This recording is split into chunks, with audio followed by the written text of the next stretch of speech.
Tucker and the Whispering Woods by Ryan Reeds. Only a week had passed since Tucker, Daisy, Benny, Pip, and their friends had saved the Crystal Kingdom. Willowbrook Pond was peaceful again. Then the wind whispered, "Come." Tucker looked up from the stone he was skipping. Pip froze. "Did you hear that?" Again the breeze drifted through the reeds. "Tucker!" The voice knew his name. The four friends hurried through the hidden tunnel where Lumo waited with worried eyes. "The Whispering Woods have awakened!"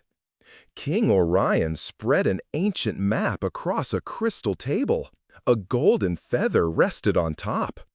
"The forest remembers every creature who has protected the Crystal Kingdom," he explained. "That is why it called for Tucker. The sky seeds, which gave life to every tree, were failing." The friends entered the Whispering Woods beneath branches that shimmered like emerald glass. "Turn back," the whispers warned. Then another voice followed. "No. Come closer." Tucker smiled. "If the forest remembers us, maybe it needs us." He stepped forward.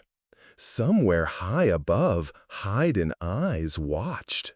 "You're getting closer." And deep within the woods, something ancient groaned. A blur of red shot through the trees. A squirrel flipped upside down from a branch. "I'm Rusty, guardian of the branches, and definitely the fastest squirrel alive." Before anyone could answer, he laughed. "Race you to the next log." The chase ended when sticky vines trapped everyone's feet. Rusty scratched his head.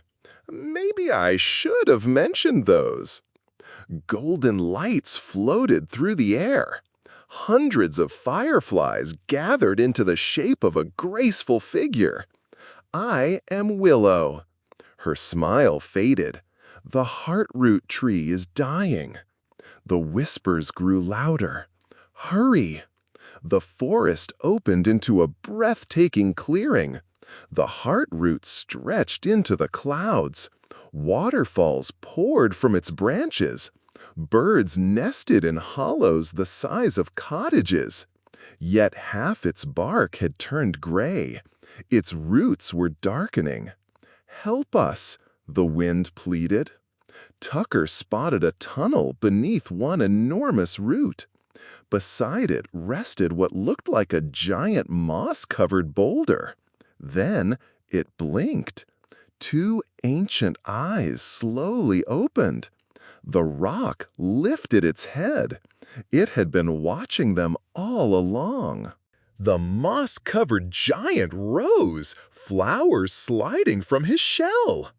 "I am Elder Moss," he rumbled, "guardian of the heartroot." He led them beneath the roots where the first sky seed floated in darkness. Living shadow roots wrapped around it. Whenever fear filled the room, they squeezed tighter. "They feed on panic," Elder Moss whispered. Suddenly, the roots blocked every exit. Rusty leaped across stone ledges overhead, tossing acorns in every direction. The roots chased the bouncing nuts, buying precious time. Pip spotted a tiny crack. "I can fit." He squeezed through, climbed a narrow passage, and pulled an ancient lever.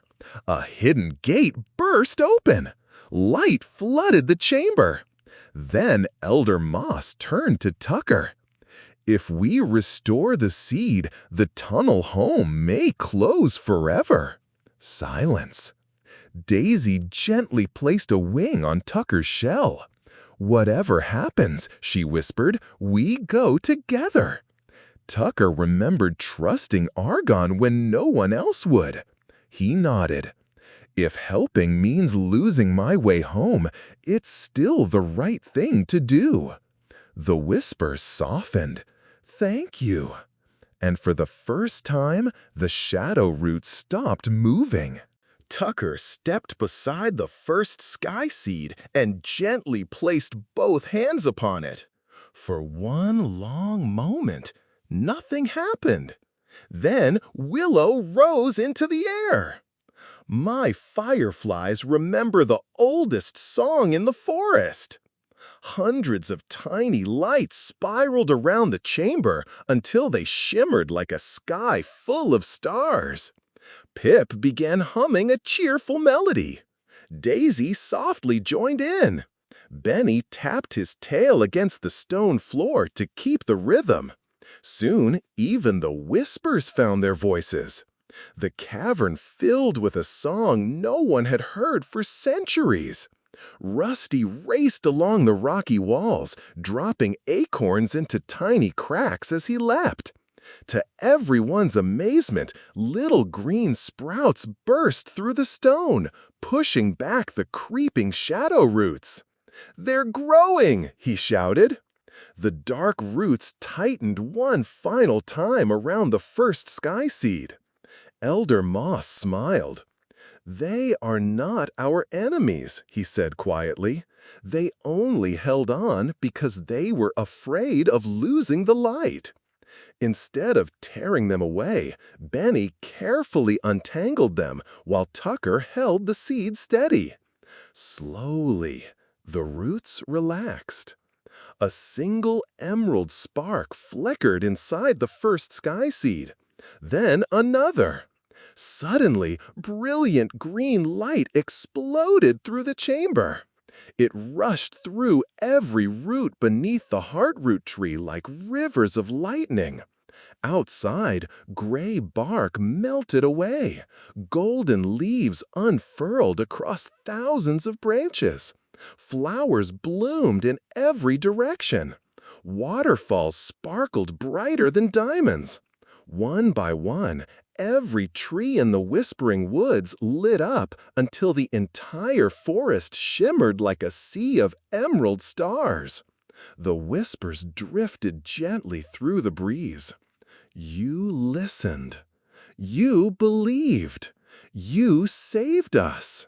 Behind them, the tunnel to Willowbrook began to rumble. Everyone held their breath. Instead of closing forever, glowing vines wrapped around the entrance and burst into brilliant blossoms.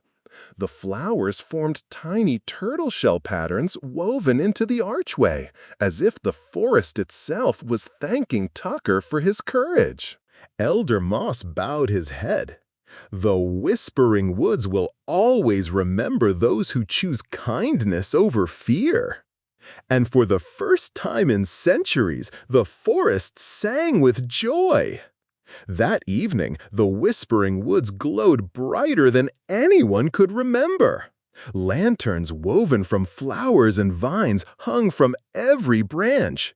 Willow's fireflies danced through the air like tiny shooting stars, while birds sang from the restored Heartroot Tree. Creatures from every corner of the forest gathered to celebrate. Rusty challenged everyone to an acorn-tossing contest and somehow convinced even King Orion to play. Benny built little wooden bridges across sparkling streams so the smallest animals could join the festivities. Pip bounced from mushroom to mushroom, making young woodland creatures laugh until their bellies hurt.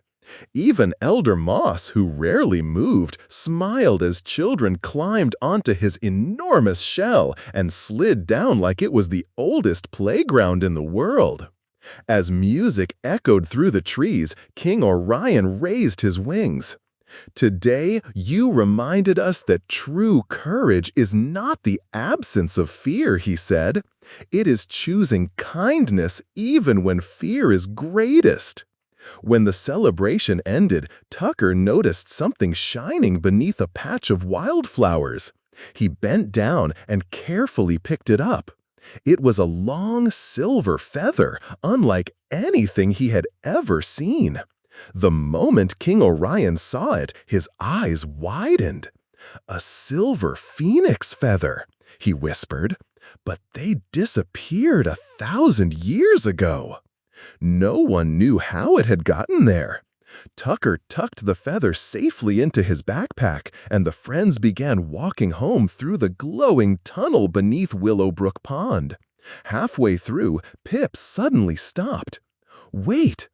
Far beyond the whispering woods stood the mountain shaped like a sleeping giant. For just one heartbeat, one enormous stone eye slowly opened. It shimmered with brilliant blue light. Then it blinked and closed again. Silence filled the tunnel. Rusty finally whispered, "Mountains aren't supposed to do that."